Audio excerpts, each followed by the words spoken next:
আসসালামু আলাইকুম everyone, I hope সবাই অনেক ভালো আছেন। আজকে নিয়ে আসলাম ডাটা দিয়ে রুই মাছ দিয়ে রান্না রেসিপিটা। তো ডাটার সঙ্গে আমি কিছু আলু অ্যাড করেছি। তো এখানে আমি প্রথমেই রুই মাছগুলোকে লবণ হলুদ দিয়ে একটু ভেজে নিলাম। আর এই তো দেখতে পাচ্ছেন লম্বা লম্বা ডাটা। তো ডাটাগুলোকে আমি আগের দিন ছিলে একটু ভাপিয়ে রেখেছিলাম।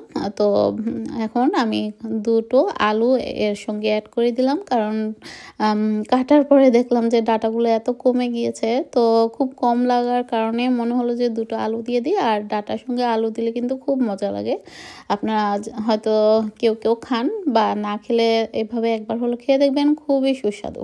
তো যাই হোক, আমি এখন মশলাটাকে কষিয়ে নিচ্ছি। এখানে পেঁয়াজ কুচি প্রথমে তো তেল দিয়ে নিয়েছি, আর দিয়েছি আদা রসুন পেস্ট, টমেটো কুচি। তো একটু নেড়ে চেড়ে লবণ দিয়ে এটাকে এখন আমি দিয়ে দিলাম হলুদ গুঁড়ো, মরিচ গুঁড়ো, ধনে জিরা, কারি পাউডার, সামান্য একটু পাপরিকা গুঁড়ো আপনারা চাইলে অ্যাড করতে পারেন। তো যাই হোক, সমস্ত কিছু মশলা দিয়ে আমি পানি দিয়ে মশলাটাকে কষিয়ে নিলাম।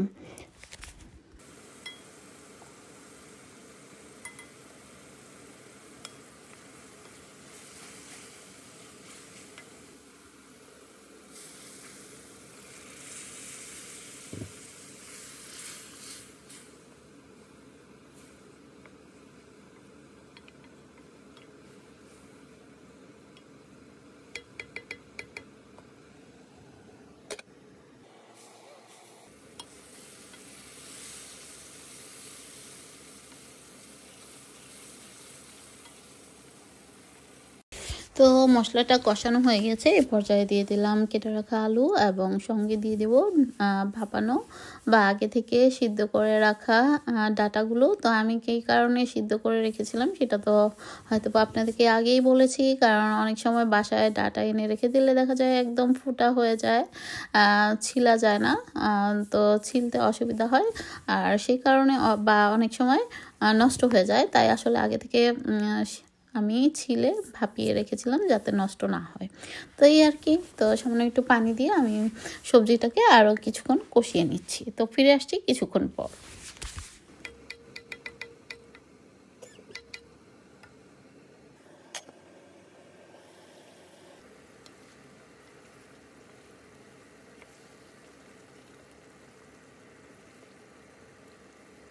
তো বেশ কিছুক্ষণ সবজিটাকে কষানোর পর এ পর্যায়ে দিয়ে দিব ভেজে রাখা মাছগুলো। তো মাছগুলো দেওয়ার পর আমি বাকি অন্যান্য উপকরণগুলো, যেমন এখানে ধনেপাতা, কাঁচামরিচ এবং সামান্য একটু লবণও অ্যাড করব টেস্ট অনুযায়ী। আর ঝোলটা আপনারা যে যেরকম রাখতে চান সেরকম অ্যাড করলেই হয়ে যাবে। তো একটু নেড়ে চেড়ে আমি এটাকে ঢেকে আর কিছুক্ষণ রান্না করব।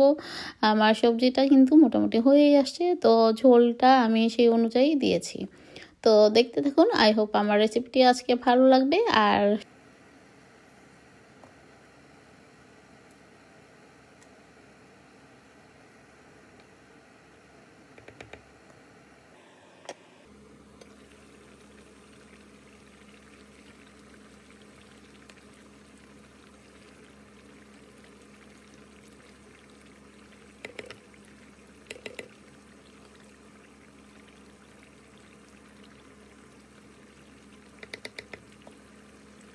তো এই তো আমার ডাটা রান্নাটা কিন্তু অলমোস্ট হয়ে গেছে। তো আমি শেষের দিকে আর কিছুটা ধনেপাতা দিয়ে চুলাটা অফ করে দিব।